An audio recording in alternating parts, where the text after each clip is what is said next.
Di subuh hari ini kita kembali kepada kajian kita tentang Al-Kabair, dosa-dosa besar, yang pada subuh hari ini kita akan mencoba mengkaji tafsir surat Al-Maidah ayat 90 sampai dengan 93. Allah berkata di dalam Al-Quran, A'udzu billahi minasyaitonir rajim, Bismillahirrahmanirrahim. Dalam surat Al-Maidah ayat 90 sampai 93. Ya ayyuhalladzina amanu innamal khamru wal maisir wal ansab wal azlam rijsun min amali syaitan fajtanibuhu la'allakum tuflihun.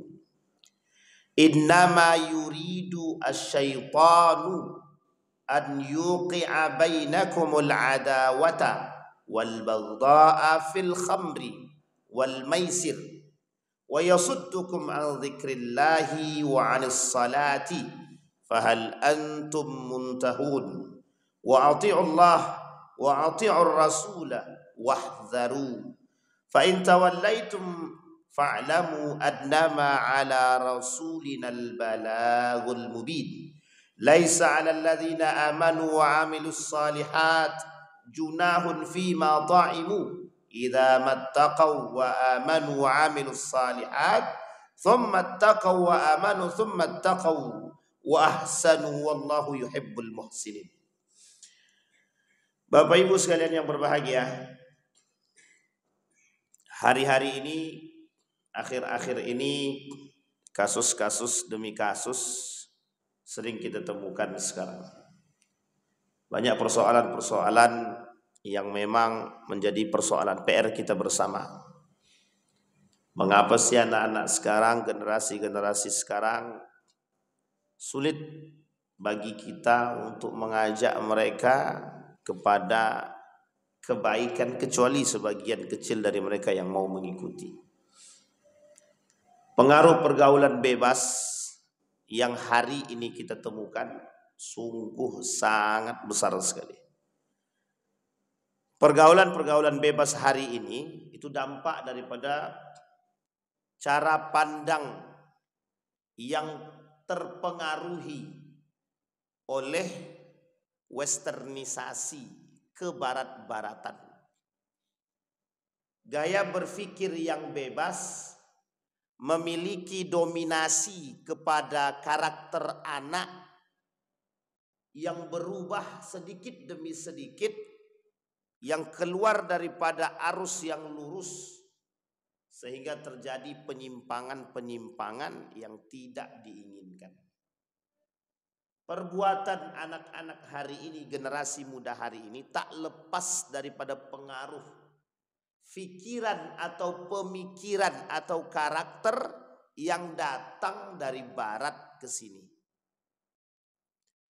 Tak bisa kita katakan tidak, karena memang pengaruh itu ada. Pasca runtuh Turki Utsmani itu, Islam betul-betul mengalami keadaan yang betul-betul anjlok. Degradasi itu, penurunan akhlak itu disebabkan karena beberapa hal. Kalau para ulama sederhana sebenarnya, kata para ulama, degradasi akhlak itu, penurunan akhlak itu karena memang tak beriman aja. Kalau banyak iman selesai. Kalau kuat imannya berakhlak. Tapi pertanyaannya, mengapa tidak beriman, itu yang menjadi masalah. Mengapa anak-anak sekarang itu kurang iman? Masalahnya apa?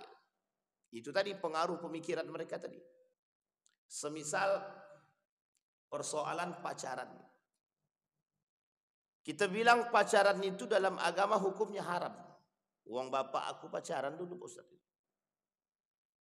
Kita yang bilang, agama yang bilang bahwa pacaran itu haram. Berpegangan tangan itu haram. Tapi karena ada orang yang mengatakan pacaran itu boleh, asal tidak berhubungan badan, ini menjadi masalah tuh. Jadi pengaruh pikiran yang sebegitu ringan masuk ke dalam benak anak-anak tadi, yang dianggap pacaran yang dilarang itu yang berhubungan badan. Jadi kalau tak berhubungan badan kata mereka tak masalah. Namanya aja normal Pak Ustaz, suka sama suka katanya. Jadi alasan dalilnya, dalil yang dipakai oleh anak-anak sekarang itu kenapa mereka banyak yang melakukan pergaulan bebas, itu karena faktor itu tadi. Jadi dalilnya itu normal Pak Ustaz. Masa kami suka sama laki-laki? Kalau suka sama laki-laki kan lain arah itu. Itu masuk kaum Nabi Lut sudah gitu. Tenang Bang, tenang, aman Bang. Jadi Bapak Ibu sekalian yang berbagi itu pengaruh pikiran itu. Dan itu pemikiran sederhana kan.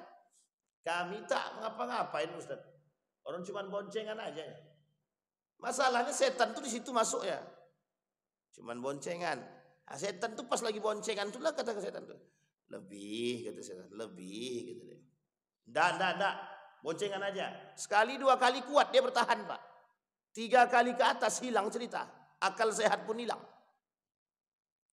Jadi kalau sudah berkumpul laki-laki dan perempuan dalam bahasa lain khulwat itu yang ketiga kata para ulama kan yang tiganya setan. Nah setan ini kerjaannya cuma menghasut itu aja. Kalau cuma duduk berdua aja ngapain? Pegang tangan disikit gitu. Nggak, haram. Sudah tahu haram tapi berduduk berdua halal pula kan. Sampai sini paham ya Bapak. Ini pengaruh pikiran yang sederhana mempengaruhi pola pikir anak-anak kita yang sekarang.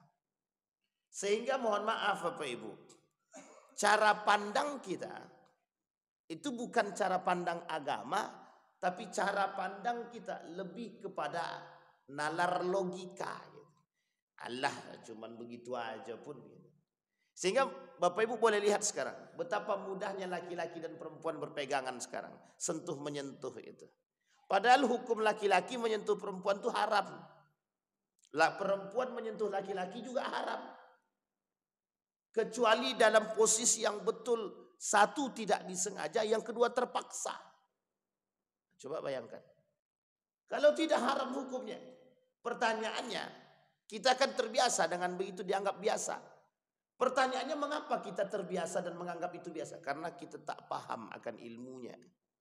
Setelah kita paham ilmunya, sesuatu yang terbiasa yang begitu mendalam menjadi sebuah kebiasaan, sulit untuk kita rubah. Nah begitulah keadaan kita sekarang. Jadi anak-anak sekarang itu mengikuti apa yang dibuat oleh pendahulunya. Nah yang menjadi masalah itu pendahulunya ini yang menjadi masalah. Jadi memberikan dampak negatif yang besar. Sampai di sini paham ya Bapak Ibu.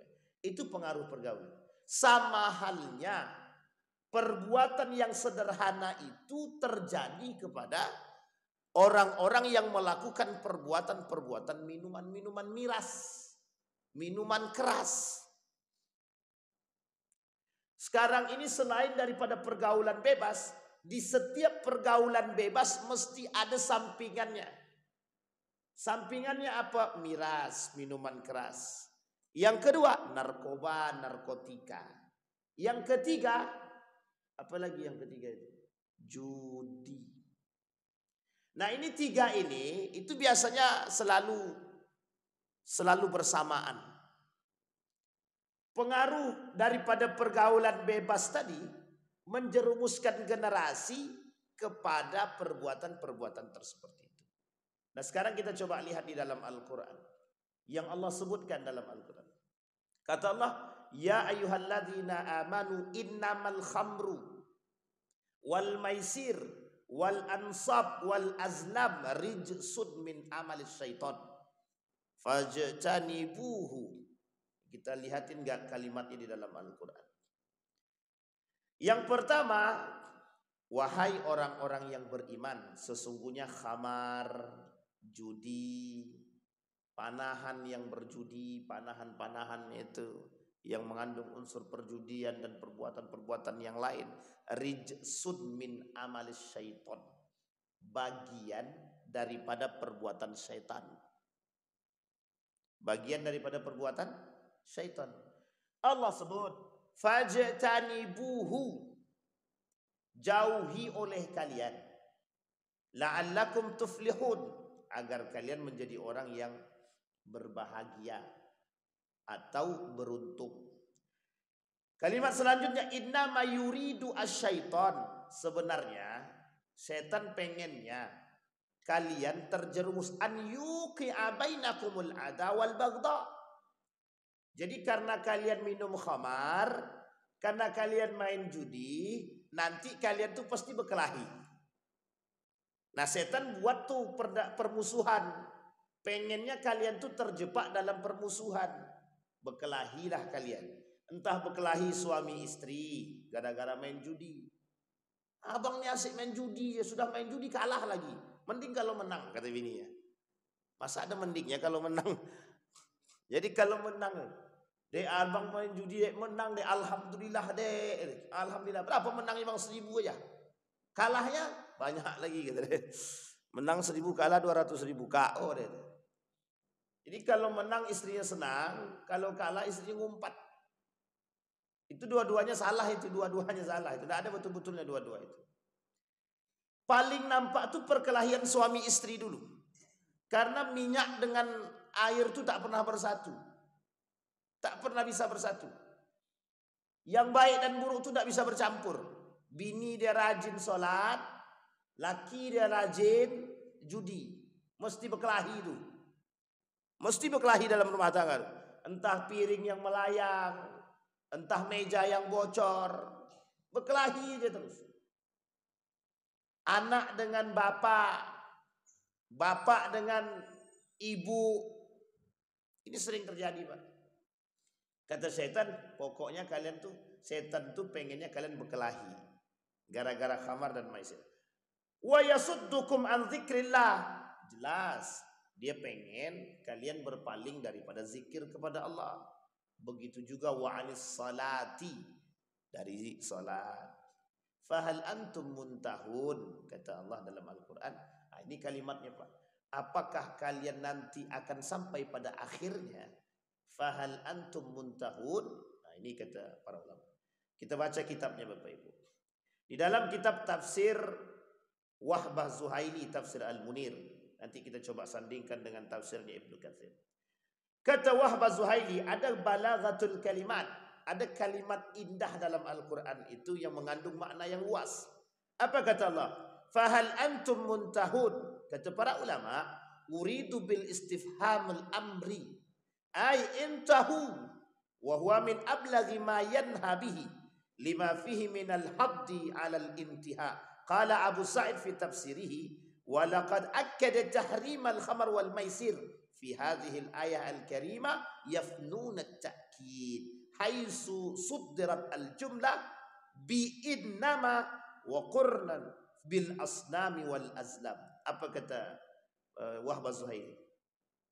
Kalimat innama dalam ayat Al-Quran tersebut yang pada akhirnya diakhiri dengan fahal muntahun, itu sebenarnya menunjukkan kepada kalian, hei, selesailah secepat mungkin. Apa kalian tak sadar juga perbuatan itu mengajak kepada kehancuran? Nah, gitu bahasanya. Hei manusia, orang beriman, tidak kalian sadar kapan selesainya? Ini balaghahnya begitu dalam Al-Quran. Ditaruh paling akhir kalimat tersebut untuk mempercantik. Ini kalau kita tak belajar bahasa Arab memang agak susah. Tapi kalau kita mengerti, begitu indah. Fahal antum muntahun. Tidakkah kalian mau berhenti daripada perbuatan tersebut, kata Allah. Ditekankan sama Allah kalimatnya innama. Orang beriman, tidakkah kalian mau selesai daripada perbuatan tersebut? Innama, sesungguhnya. Ditekankan betul sama Allah. Perbuatan-perbuatan itu setan, merusak, membuat kalian jauh dari segala macam. Itu yang Allah sebutkan. Nah, kemudian wa ta'bir biqaulihi ta'ala fajtanibuhu. Ada kalimat selanjutnya. Ada kalimat namanya fajtanibuhu dalam ayat tersebut. Kata Allah jauhi, tinggalkan. Ablagh min at-ta'bir bil lafzi hurrima. Lebih mudah dipahami oleh kaum waktu itu dengan menggunakan kalimat fajtanibuhu. Kenapa Allah tak katakan hurrima langsung? Hurrima alaikumul khamr wal maisir. Kenapa Allah tidak katakan, hei orang beriman, haram bagi kalian khamar dan mesir. Khamar dan judi. Dalam Al-Quran tidak Allah sebut begitu. Tapi Allah sebut fajtanibuhu. Jauhi oleh kalian. Karena waktu itu khamar itu tak bisa langsung diharamkan. Khamar itu tak bisa langsung diharamkan. Perbuatan khamar itu pada masa itu banyak dilakukan oleh orang kafir Quraisy. Jadi Islam itu kalau langsung mengatakan haram khamar itu, semua orang akan meninggalkan Islam. Maka pelan-pelan ada namanya tahapan dalam pengharaman khamar. Ada 3 tahapan. Ada 3 tahapan dalam pengharaman khamar. Tahapan pertama, dalam pengharaman khamar tersebut itu sesuai dengan yang kita lihat. Misal di dalam Al-Quran, wa minas samaratil bakhilil aghnab tattakhiduna minhu sakara wa rizqan hasana inna fi dzalika laayatin liqaumi yaqilun. Dari buah kurma dan anggur kalian buat minuman yang memabukkan dan rezeki yang baik. Sesungguhnya benar-benar terdapat tanda kekuasaan Allah bagi orang yang berfikir. Disebutin dulu tuh, dari mana bisa datangnya sesuatu yang memabukkan. Oh, bisa dari kurma, bisa juga dari anggur. Tapi kan yang familiar kita dengar adalah anggur. Kalau dulu ada namanya tua, namanya tua. Ada namanya lagi nira. Itu kalau difermentasikan lebih lama, itu bisa memabukkan. Minum tua itu juga begitu. Coba aja lah kalau mau coba gitu. Tapi kalau bisa janganlah. Yang pernah minum, ya bagi-bagi tahulah kami gimana rasanya kan begitu. Tapi itu masalah. Baik. Itu tahapan pertama. Sehingga kata Allah di awal Islam itu datang, ketika Nabi itu masih di Mekah, itu cuma berbicara tentang persoalan miras tadi pada aspek tersebut. Yang bisa dihasilkan dari, yang bisa menghasilkan miras itu anggur. Kelapa bisa kelapa bisa sekarang. Nira-nira begitu. Yang kedua, tahapan kedua, yas'alunaka 'anil khamri wal maisir. Qul fihima ismun kabir wa manafi'u lin-nasi wa ismuhuma akbaru min naf'ihima. Ini tahapan kedua. Disampaikan sama Allah, wahai orang beriman, ketika mereka bertanya kepadamu tentang khamar dan judi, apa kata Allah? Katakan pada keduanya, terdapat dosa yang besar dan beberapa manfaat bagi manusia, tapi dosanya lebih banyak daripada manfaatnya. Kita ambil contoh alkohol. Alkohol itu ada manfaatnya. Apa manfaatnya? Untuk apa, Bu? Untuk cuci, untuk apa namanya itu bius dan lain sebagainya. Ada manfaatnya. Pertanyaannya itu disuntik apa diminum? Makanya ada namanya campuran minyak wangi kan pakai alkohol. Sekian persen, 0,5% tertinggi. Ada yang 1%, ada yang 2%. Dan ini kemudian menjadi persoalan. Nah pertanyaannya adalah, itu kan tak memabukkan, ya tak diminum.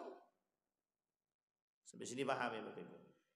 Maka para ulama mengatakan alkohol itu boleh dipakai cuma untuk sesuatu yang memang darurat. Kesehatan contohnya. Ada lagi digunakan untuk membersihkan luka. Bisa. Kan tak diminum juga. Disiram ke kaki yang mabuk kan tak mungkin. Nah, itu dia. Tapi kan tidak kita minum. Tapi itu untuk sesuatu yang darurat. Kata para ulama itu tak ada masalah. Nah, di sini kita penting mempelajari usul fikih. Usul fikih itu salah satu metode yang digunakan oleh para ulama untuk mengambil satu hukum. Tidak bisa langsung haram. Misal kita contoh ya son horek. Tahu Bapak Ibu son horek ya? Son horek itu. Lagi rame-ramenya tuh. Son horek yang besar itu. Itu tidak bisa tiba-tiba mengharamkan, itu tak bisa. Perlu ditengok kenapa harus haram dulu. Setelah ditengok pengharaman sesuatu itu pasti pada dampak besar daripada perbuatan tersebut, mudarat atau lebih tepatnya iza, illah, kekurangannya di mana? Kekurangannya ada pada izzah. Iza itu menyakiti. Syiar fasik, ada syiar kefasikan di situ. Son horeknya besar, mesti ada biduannya, joget-jogetannya, mesti ada sandingannya, Pak. Kalau sudah besar-besar begitu mesti ada sandingannya. Apa sandingannya yang paling sering kita temukan? Dua. Satu, minuman keras, yang kedua narkoba. Mesti begitu. Jadi kalau tak begitu kami tak geleng-geleng dengar musik tuh, Pak Ustaz. Kita ambil contoh lagi, DJ. Harusnya bisa tidak sound horek aja yang diharamkan itu harusnya. DJ itu juga diharamkan itu harusnya itu. Kenapa DJ juga harus diharamkan? Sama ladang kemaksiatan. Sebenarnya sederhana, Bapak, sederhana. Bapak Ibu Maulid Nabi. Maulid Nabi. Tapi dalam Maulid Nabi itu ada unsur kefasikan, haram sudah. Maulid Nabi. Tapi ada unsur kefasikan, fasik. Ada unsur kerusakan, mendatangkan biduan, mendatangkan kemaksiatan. Di belakang ada yang main minum khamar. Ini lucu betul ya, Pak. Beberapa waktu yang lalu itu terekam video seorang pemuda berangkat umroh. Jadi hotelnya kebetulan tak jauh dari Masjid Nabawi itu. Jadi di depan masjid itu, di depan hotel dia duduk nongkrong sambil main judi slot. Astagfirullah. Kadang tak nyambung otak kita. Dia berangkat umroh itu. Di depannya Masjid Nabawi. Tak jauh, hotel dekat. Masih bisa main judi slot. Itu di tanah suci. Coba Bapak Ibu bayangkan kalau dia balik ke Indonesia, kira-kira ngapain? Memang tak ada waktu selain daripada judi. Ini manusia sekarang ini begitu. Jadi di Masjid Nabawi aja bisa berjudi, apalagi di luar Masjid Nabawi. Itu kira-kira dia berangkat umroh tuh dengan duit yang halal apa duit judi itu. Jangan tebak-tebak dan jangan suuzon. Tapi gimana kita tidak suuzon, Pak Ustaz? Itu sudah sampai dalam otak kita. Kita kembali. Tahapan kedua. Yas'alunaka 'anil khamri wal maisir. Bertanya ketika ada yang bertanya kepadamu tentang khamar, tentang judi. Qul fihima ithmun kabir wa manafi'u linnas. Katakan sama mereka ada dosa besar di situ. Tapi memang ada manfaatnya. Tapi ismuhuma akbaru min naf'ihima. Dosanya dia jauh lebih besar daripada manfaatnya. Ini sudah disampaikan. Tapi tidak langsung diharamkan, tak. Karena memang ada seorang sahabat waktu itu, sahabat yang dianggap sahabat. Kita ambil contoh, ada namanya Nuaiman. Nuaiman itu sahabat Nabi. Ini sudah pernah sering dengar cerita itu ya. Namanya Nuaiman itu. Nuaiman ini kerjaannya memang mabuk aja. Ada dua perbuatan yang dilakukan oleh Nuaiman itu yang membuat Nabi selalu tertawa. Satu cerita penjualan Nuaiman, sahabatnya Abu Bakar. Ketika diajak oleh Abu Bakar jualan keluar kota Mekah, lebih tepatnya di Palestina, di Syam Yordania itu. Jadi ketika jualan, dia lapar. Nah Abu Bakar sedang pergi keluar. Yang jaga ini kawannya Abu Bakar. Dia minta duit sama kawannya mau beli makan. Karena tak dapat makan, dijualnya kawan Abu Bakar tadi. Orang-orang yang mau beli budak, boleh itu budak aku situ, kata dia. Dibelinya Pak, ditangkap budak tadi. Coba kurang ajarnya Nuaiman itu. Diceritakan sama Abu Bakar cerita tersebut, tertawa Nabi sampai gigi gerahamnya nampak. Itu yang pertama. Yang kedua, sama Pak, kelakuannya sama. Ada tamu datang bertemu dengan baginda Nabi, masuk ke Masjid Nabawi, ditambatkanlah ontak yang seger banget, Pak. Dikerjain sama kawannya, Nuaiman. Banyak kawan kita nih, orang-orang tak mampu nih belum pernah makan daging onta yang segar begitu. Diambilnya onta yang diikat tadi, Pak, dipotongnya langsung, dibagi-baginya kepada fakir miskin, Pak. Setelah selesai orang tadi keluar, loh mana ontaku, kata dia. Disuruhnya Nabi bayar. Coba kelakuannya Nuaiman. Tapi Nabi tak marah, tak. Nabi selalu tersenyum. Orang udah geram betul dengan Nuaiman karena memang karakter, Pak. Tapi Nuaiman itu selesai ibadah dia minum khamar, Pak. Selesai sholat itu dia pergi menyendiri, dia minum khamar. Satu ketika nampak sama sahabat Nabi yang lain, dicaci maki nih Nuaiman nih. Nabi datang, kata Nabi, yang mencaci maki Nuaiman dia adalah sahabatku, yang dia mencaci maki di Nuaiman dia mencaci maki diriku, kata dia. Kata Nabi itu. Waktu itu belum turun tuh pengharaman khamar itu, Pak. Dan ini bukan pengecualian bagi Nuaiman, bukan. Karena kata Nabi, satu-satunya orang yang bisa membuat aku tertawa lebih itu dia. Dan bahkan dalam hadis yang lain, Nuaiman itu mendapat tempat istimewa di surga karena selalu membuat Nabi bisa tertawa gitu. Nah, ini kelebihan. Tapi bukan berarti boleh minum khamar, bukan. Jadi ini, nah sahabat Nabi datang nih. Kata ayat ini kan sama sebenarnya karena ada sebab turunnya. Sebab turunnya begini. Ada orang minum khamar, kata Nabi, kalian jangan sholat kalau sedang mabuk. Setelah sholat, berarti kami boleh mabuk setelah sholat, kata dia. Nabi tak bisa jawab, Pak. Gimana kita mau jawab? Kalau ada yang datang, jangan kalian mabuk ketika sholat. Atau jangan kalian dekati sholat kalau lagi mabuk. Kemudian dia nanya, berarti kalau setelah sholat boleh mabuk, kata dia. Karena waktu itu belum ada pengharaman. Belum ada pengharaman itu di situ. Wala taqrabus shalah wa antum sukara, kata Allah. Ini turunnya ayat ini tadi. Jangan kalian dekati sholat kalau sedang mabuk. Akhirnya tahapan ketiga, Pak. Tahapan ketiga itu tadi yang tadi. Tidak jadi, Pak. Sehingga keempat langsung disebut sama Allah. Yang terakhir. Rijsun min amalis syaitan fajtanibuhu. Kata Allah. Yang keempat tahapan itu tadi langsung Allah sebut itu perbuatan setan, menjauhkan dari sholat, menjauhkan mengingat daripada Allah, merusak akal, semua disebutin di situ. Maka kata Allah sudah disampaikan semua kehancuran, fajtanibuhu, haram bagi kalian jauhi. Gitu. Nah, itu kalimatnya kenapa Allah langsung mengharamkan itu pada poin yang kedua tadi, ke yang terakhir tadi. Sampai di sini bisa dipahami Bapak Ibu ya.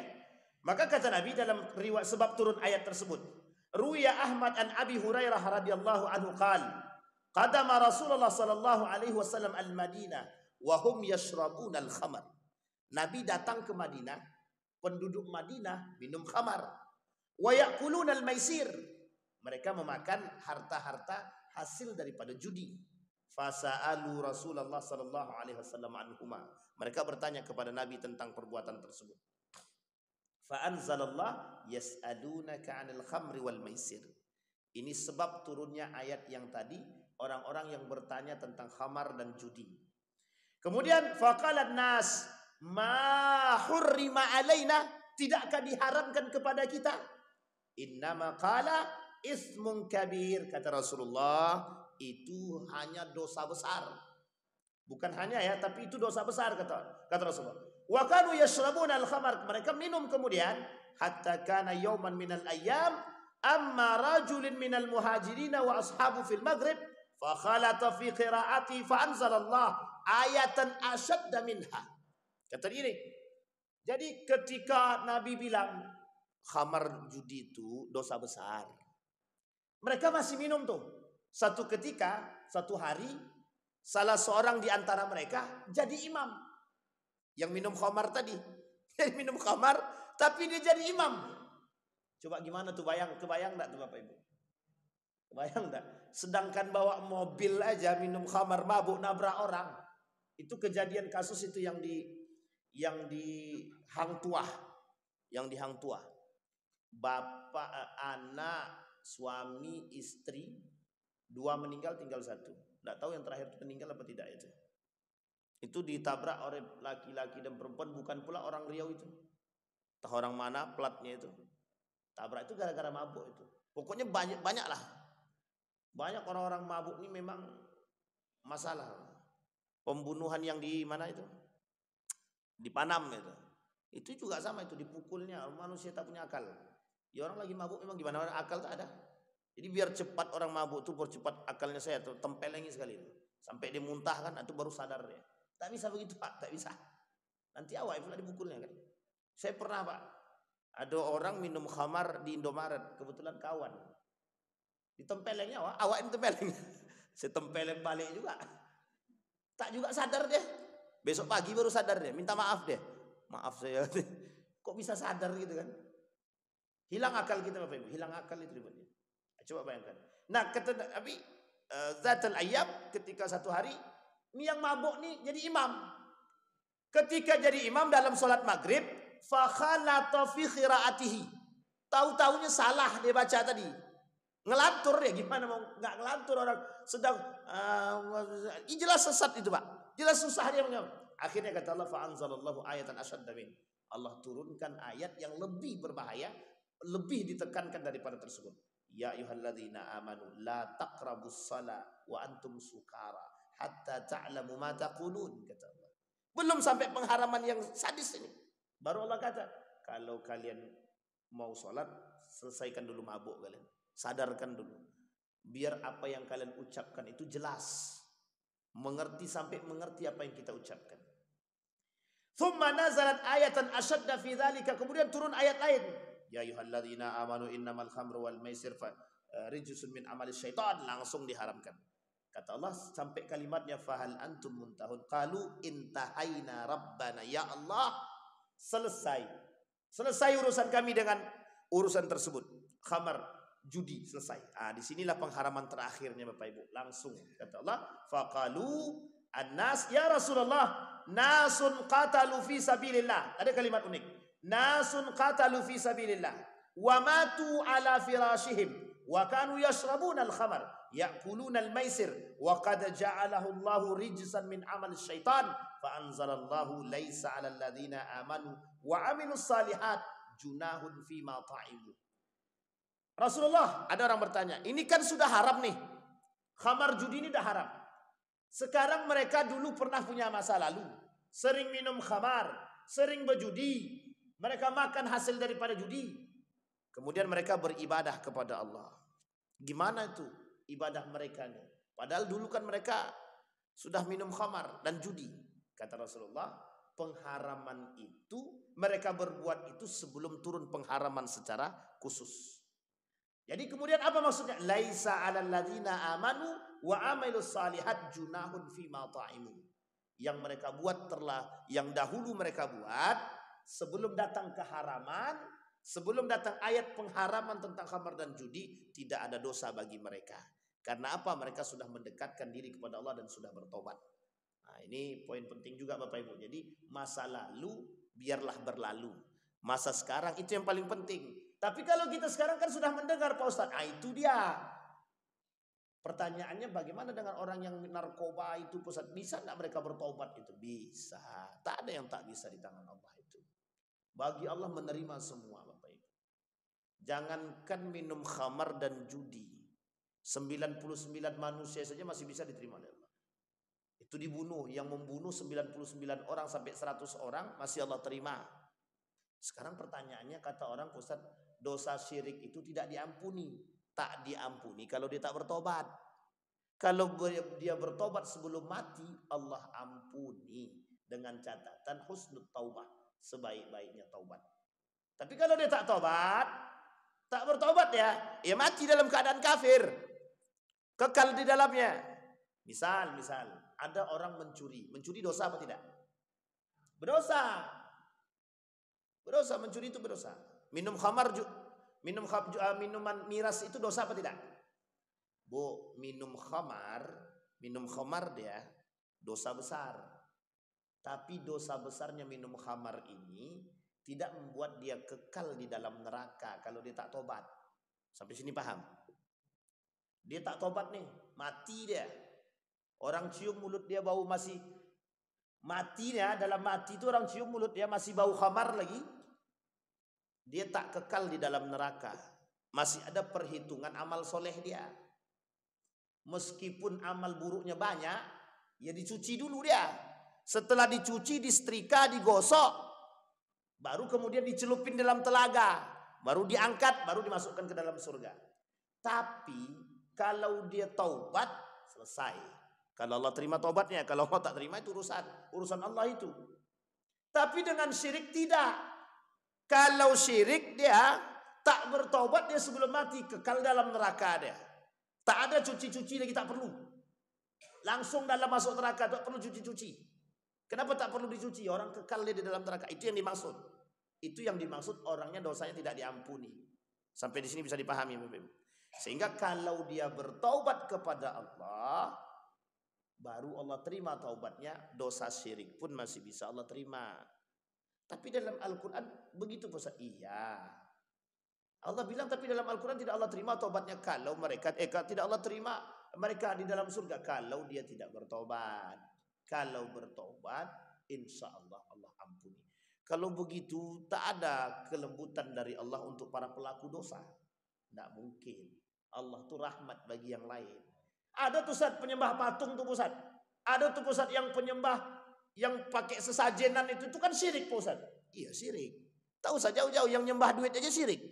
Yang nyembah jabatan aja syirik gitu kan.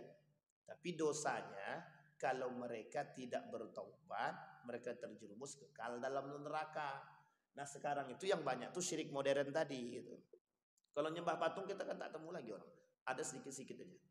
Sampai di sini paham ya Bapak ya, kembali kepada poin tadi. Maka orang-orang yang minum khamar tadi kalau sudah berlalu dia dosa yang dia buat, kata Nabi itu kan ayat itu turun setelah mereka melakukan perbuatan khamar tadi. Nah, kalau setelah berlalu dan mereka sudah bertobat, laisa 'alal ladzina amanu wa 'amilus shalihat junahun fima ta'imu. Apa yang mereka makan tidak ada dosa bagi mereka. Karena waktu itu khamar itu belum diharamkan secara mutlak. Nah, setelah pengharaman setelah mutlak barulah kemudian haram bagi mereka yang meminum setelahnya. Tapi pengecualian bagi sahabat Nabi tak ada pengecualian, hanya saja Nabi berdoa kepada Allah untuk Nuaiman tadi. Nah, Rasulullah berdoa. Doanya salah satunya itu menjadi nanti yang akan membersamai Nabi di surga, yang selalu membuat Nabi tersenyum. Dalam hadisnya begitu. Baik, waruya an-Nasa'i wal Baihaqi wa Abdun min Hamid wa Ibnu Jarir wa Ibnu al-Mundhir wa Ibnu Mardawiyah an Ibnu Abbas qala innama nazala tahrim al-khamar fi qabilatayn min qabail al-Ansar wal Muhajirin. Jadi pengharaman khamar itu untuk dua kabilah sekaligus. Satu dari kaum Ansar, yang kedua dari kaum Muhajirin. Min qabail al-Ansar syaribu falamma ansumila al-qaum abasa ba'duhum bi ba'd falamma sahhu ja'ala ar-rajul yara al-athar fi wajhihi wa ra'si al-hayya wa lihyatihi fayaqul sana abi hadha akhi fulan wa kanu ikhwatun laysa fi qulubihim saghain fayaqul wallah law kana akhi bi ru'ufan rahiman ma sana abi hatta waqa'at ad-daghain fi qulubihim fa anzalallahu hadzal ayat ayyuhalladzina amanu innamal khamru wal maisir. Jadi kata Allah, kata Imam Wahb Az-Zuhaili, ketika manusia-manusia itu melakukan perbuatan-perbuatan minum khamar itu dan judi tersebut, seolah-olah mereka ini bermusuhan, tidak bersahabat. Timbul banyak dampak negatif sesama mereka, saling berkelahi, saling bertikai.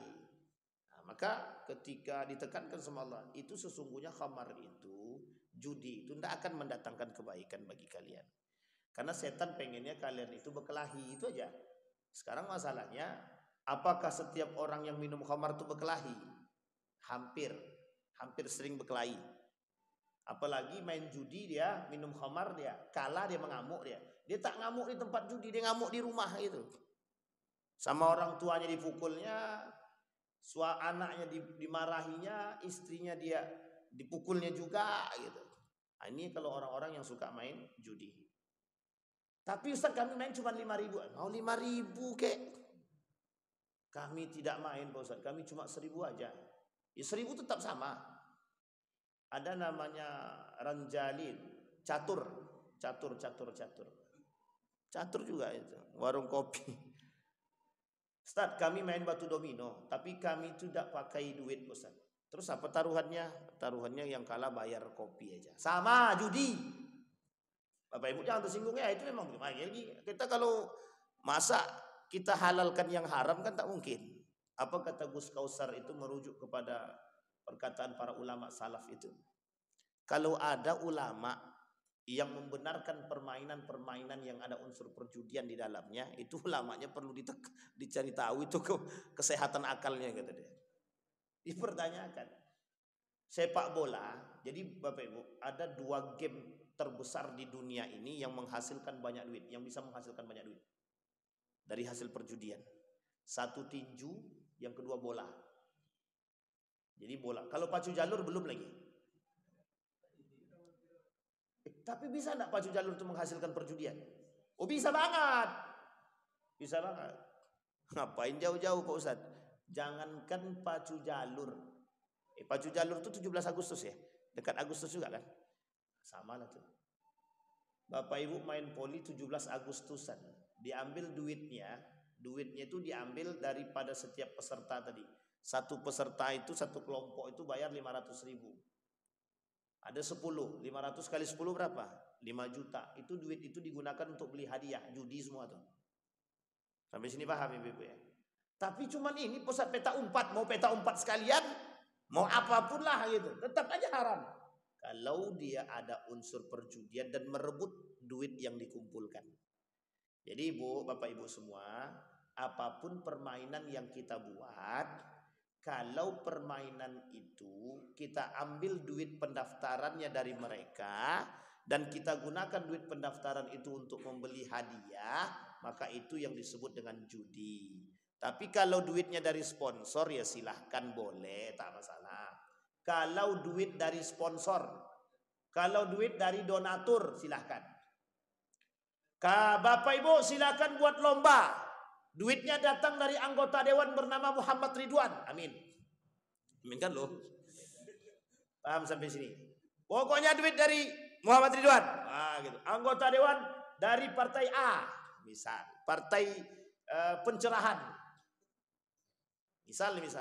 Saya kasih duit untuk hadiah. Itu boleh. Duit yang kita dapat daripada peserta kita gunakan untuk operasional boleh. Misal beli makan, beli minum, beli kartu nemtek itu segala macam boleh. Itu enggak judi. Nah sekarang ini Bapak Ibu judi itu di tangan kita sekarang. Judi itu di tangan kita. Kayak yang tadi kita katakan di Masjidil Nabawi, di pelataran masjid masih banyak yang main masih ada yang main judi. Itu di Masjid Nabawi. Pertanyaannya kalau di luar Masjid Nabawi ngapain? Paham ya? Karena ini di Masjid Nabawi, mainnya cuma judi. Judinya cuma kecil-kecilan. Tetap aja judi, mau kecil mau besar silakan. Nah sekarang penyakit kita di sini Pak. Dulu kan judinya offline. Sekarang judinya online. Nah, Bapak Ibu kalau mau tahu judi terbesar itu di dunia ini ada beberapa tempat. Satu Singapura kan. Di Batam mulai ada. Nah, Bapak Ibu mau datang besok ke Riyadh juga bisa. Ke Dubai juga bisa. Di Burj Khalifa atas tuh tinggi naiklah situ. Bayar sekali masuk itu 200 juta lebih. Cuman pintu masuknya aja. Jadi untuk masuknya aja sampai 200-an itu. Kalau enggak punya duit tak usah lah. Kita batu ini aja lah, main batu domino aja lah. Atau apa namanya itu? Togel aja lah. Sama Bapak Ibu. Apapun itu judi. Sabung ayam. Nah, ini yang suka main sabung ayam. Ada yang bertanya, Ustaz, kami nih Ustaz, ada lomba suara burung. Gimana tuh Bos? Haram. Sekalian aja langsung diharamkan. Main haram-haram aja Pak Ustadz nih. Suara burung itu, lomba suara burung kalau diambil duitnya dari peserta itu yang digunakan untuk hadiah haram. Sama itu Pak, itu kaidahnya tak bisa lepas dari itu aja. Kalau mau buat lomba ya silahkan. Kami Ustadz, itu duit itu kami untuk ini Ustadz, untuk beli minumnya. Untuk beli minumnya berapa? 2.000. Sisanya ya untuk hadiah. Sama aja haram. Nggak bisa, nggak ada toleransi di situ Pak, nggak ada toleransi. Terus Pak Ustadz, kalau seandainya main batu domino tapi cuma jongkok aja, mungkin dosanya cukup kecil sedikit lah. Nah, cuman bagaimana terus? Kata ulama Saudi itu, at-tarfih mubah. Hiburan tuh boleh. Ya sebatas pada hiburan. Tidak ada yang dirugikan dan tidak ada untung, tak ada rugi. Sama istilahnya olahraga, main bola. Makanya Bapak Ibu, para pemain bola itu sebenarnya itu mereka itu apa itu? Pemain bola itu sebenarnya mereka tersiksa itu. Tersiksa, makanya main bola itu bisa disetir-setir. Besok kamu kalah, yang ini menang ya gitu. Itu karena judi tadi, karena urusan perjudian tadi. Dan uniknya itu waktu zaman dulu di kampung-kampung itu bukan hanya sekedar judi aja. Ada unsur mistisnya itu. Dipasangnya Pak, dibawanya api itu, bukan api apa namanya itu, tempat yang ada isi barang-barang diginikannya ke apa tuh? Ke gawang-gawang tuh. Selamat gitu deh. Saya sebenarnya mau nyorotin itu, tapi belum saatnya. Tapi udahlah, kita singgung sedikit karena udah terlewat kan, udah tersebut sedikit. Ya kita khawatirnya pacu jalur kita nih itu dikotori dengan urusan-urusan mistis begitu. Ada unsur kesyirikannya, itu yang kita khawatirkan. Para pemainnya tak berjudi, Pak. Para pemainnya tak berjudi. Masalahnya mereka digunakan untuk ladang perjudian, satu. Yang kedua, mereka mungkin tidak, pemainnya mungkin tidak gitu. Tapi yang punya itunya tadi mungkin gitu. Kenapa saya tiba-tiba berpikir demikian? Karena saya tengok kemarin ada yang anak-anak di depan itu diginikan sama ada orang-orangnya. Tapi saya tidak tahu baca apa. Qul huwallahu ahad, Allahu samad mungkin ya. Tapi ini husnuzan aja. Nah kita khawatir itu. Kita khawatir ada sesuatu yang dimasukkan, jadi merusak budaya yang baik itu terusak dengan unsur mistis. Gitu. Tapi kan sekarang sudah mendunia, Ustadz kan syirik aja. Enggak, na'udzubillah. Kita hanya khawatir akan perbuatan kesyirikan. Ketika ada anak-anak kita lomba baca Quran, juara 1 internasional, tak ada yang dengar sama sekali, Pak. Tak ada yang dengar. Bahkan tidak sefamiliar dan tidak seviral itu kan. Tapi memang begitu akhir zaman, Pak. Yang viral-viral itu yang aneh-aneh. Kenapa manusianya aneh semua? Jadi manusia di muka bumi ini sudah terlanjur aneh. Akalnya udah kurang sehat itu. Jadi sehingga yang akal-akal kurang sehat ini bisa menerima yang tidak sehat juga gitu. Makanya sederhana sebenarnya. Orang-orang yang akalnya sehat, yang beriman mesti tidak akan memilih orang-orang yang tidak beriman gitu. Ya, terus kalau yang memilih korupsi siapa, Ustaz? Ya yang suka korupsi juga gitu. Sampai sini paham ya, Bapak? Baik, kembali kepada poin tadi. Waruya Ibnu Jarir aidan wa Ibnu Mardawi an Sa'ad annahu qala sana'a rajulun minal ansar ta'aman fada'ana fasharibna al-khamar hatta intasaina fatafakharat al-ansar wa Quraisy faqalat al-ansar nahnu afdal minkum. Nah, coba bayangkan. Jadi kumpul nih kaum Ansar dengan kaum Quraisy. Sedang makan, diajak makan bareng. Kemudian minum khamar, tak sengaja, karena sudah hilang akal tadi, apa yang dilakukan oleh kaum Ansar tadi? Apa kata kaum Ansar? Bekelahilah mereka nih, saling membanggakan. Kata kaum Ansar, kami ini lebih baik daripada kaum Quraisy. Quraisy ini maksudnya muhajirin, yang datang bersama Nabi. Coba bayangkan. Sampai akhirnya bertikailah mereka. Itulah kenapa Allah kata, wa ismuhuma akbar min naf'ihima. Sekarang Bapak Ibu kita lihat dampak negatifnya. Dampak negatif daripada khamar itu ada yang pertama dampak agama. Dampak agama. Satu, orang yang minum khamar ini mesti hilang akal. Dan mereka tidak akan benar dalam urusan agama. Yang kedua, adamu ita'atillah, mereka tak akan pernah taat kepada Allah. Itu para ulama. Adamu ita'atillah, sudah menentang Allah. Yang ketiga, mereka tidak taat kepada Rasulullah. Yang keempat, wa yasudduna an dzikrillah, setan berusaha mengajak kita jauh daripada zikir, jauh daripada sholat. Mesti itu. Kemudian kata Allah, dan mereka menginginkan kita berkelahi dengan sama saudara kita.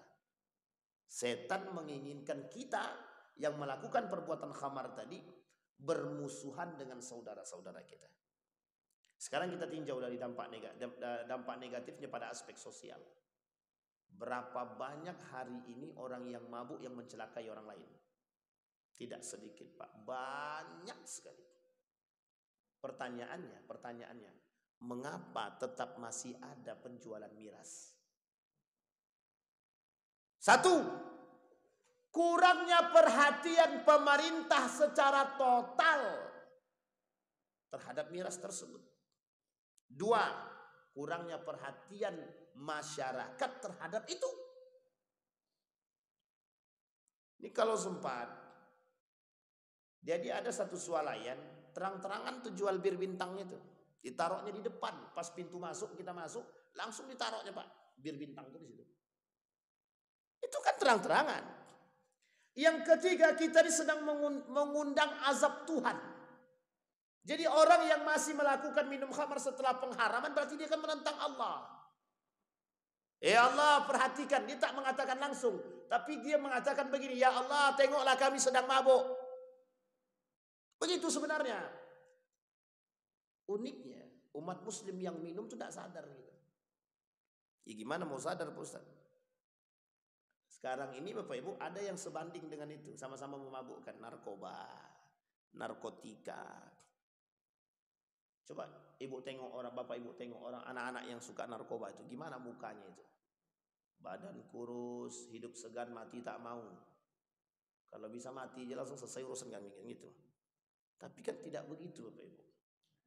Harus direhab, harus diinikan. Sekarang bagaimana caranya mengobati mereka yang sudah rusak itu? Satu, kata dia pakai rehabilitas. Kalau cuma direhab saja mungkin, tapi kalau dia berkumpul lagi sama kawan-kawan dia, selesai urusan kita Pak. Balik lagi dia. Satu-satunya obat terbaik dalam rehabilitas itu harus ada penanaman agama. Kalau tidak akan tobat. Sampai sini paham. Yang kedua, faktor lingkungan. Usir dia langsung dari kampung itu. Pindahkan dia ke pesantren. Selesai itu. Kalau tak pesantren itu dibuatnya mabuk semua. Nah insya Allah tidak. Karena tidak. Kalau sudah jadi Bapak Ibu, narkoba nih. Narkoba, minuman keras nih. Kalau dia terputus dari itu insya Allah selamat tuh. Insya Allah selamat. Tapi kalau tak terputus masih ada jaringan. Nah, itu yang susah. Nah, ini kami tahu betul itu karena ada beberapa keluarga itu yang seperti itu. Dan mereka alhamdulillah sekarang tak lagi. Karena memang harus diputuskan habis. Kalau enggak habis. Kalau masih terikat habis. Sampai di sini paham Bapak Ibu ya. Apa kata Allah? La tuharrimu at-tayyibat ma ahallallahu lakum. Hei orang-orang beriman, jangan kalian mengharamkan sesuatu hal yang baik yang telah kami halalkan. Dan sebaliknya, jangan menghalalkan sesuatu yang kami haramkan. Ahalla harama wa harrama halala. Nah, Bapak Ibu sekalian yang berbahagia, judi dosa besar. Tadi kita sudah sampaikan persoalan miras, insyaallah ke depan kita akan sampaikan dosa dan bahaya besar terhadap permainan judi itu. Termasuk lagi hasil bukan renovasi, perkembangan judi di masa sekarang. Itu lebih besar dan lebih berbahaya dari apa yang kita lihat sekarang. Kalau zaman dulu judinya offline, itu di warung kopi, hasilnya kecil. Paling berapalah gitu kan. Tapi kalau togel lumayan Ustaz, ya tergantung pasangnya kan gitu. Nah, nanti kita tengok di pertemuan selanjutnya. Mudah-mudahan ada manfaat bagi kita semua. Kita berdoa kepada Allah semoga apa yang kita sampaikan ada manfaatnya dan berkah dan menambah keilmuan kita dan rasa takut kita dan khawatir kita kepada Allah terhadap generasi-generasi kita akan tersebarnya minuman-minuman keras ini. Semoga pemerintah kita mendengarkan apa yang kita sampaikan pagi hari ini, mereka berani mengambil kebijakan untuk menumpas miras-miras tersebut sehingga agar tidak merusak generasi-generasi kita. A'udzubillahi minasyaitonirrajim. Bismillahirrahmanirrahim. Alhamdulillahirabbil alamin. Hamdas syakirin, hamdan naimin. Hamda yuwafi ni'amahu wa yukafi'u mazidah. Ya Rabbana lakal hamdu kama yanbaghi li jalali wajhikal karim wa azim sultani. Allahumma faqihna fid din wa alimna ta'wil. Allahumma salli ala Muhammad wa ala ali Muhammad. Allahumma ighfir lana dhunubana wa dhunuba walidina warhamhuma kama rabbayana shighara. Allahumma ighfir lahum warhamhum wa'afihim wa'fu anhum wa akrim nuzulahum wa wasi' madkhalahum waj'al al-jannata mathwahum. Allahumma ansur man nasara ad-din wa akhdhul man khadhal muslimin. Allahumma ansur ikhwanana al-mujahidin. Allahumma ansur ikhwanana al-mujahidin fi Palestin wa fi Gaza wa fi kulli makan. Allahumma akhtimna bis salihin. Allahumma inna nas'aluka imanan kamila wa yaqinan sadiqa wa amalan salihan maqbula wa tijaratan lan tabur. Allahumma tsabbit qulubana bil iman wa tahhir qulubana bih. Allahumma ansur man nasara ad-din. Allahumma tsabbit qulubana bih. Allahumma ij'alna minas su'ada'il maqbulin wa la taj'alna minal ashqiya'il mardudin. Allahumma jannibna min munkaratil akhlaq wa sayyi'atil khuluq. Allahumma jannibna min munkaratil akhlaq wa sayyi'atil khuluq. Allahumma akhtimna bis salihin. Rabbana atina fid dunya hasanah wa fil akhirati hasanah wa qina azabannar. Rabbana hab lana minas salihin. Rabbana hab lana min azwajina wa dhurriyyatina qurrata a'yun waj'alna lil muttaqina imama. da'wahum fiha subhanakallah wa humma wa tahiyyatun fiha salam wa akhiru da'wana alhamdulillahi rabbil alamin. Assalamualaikum warahmatullahi wabarakatuh.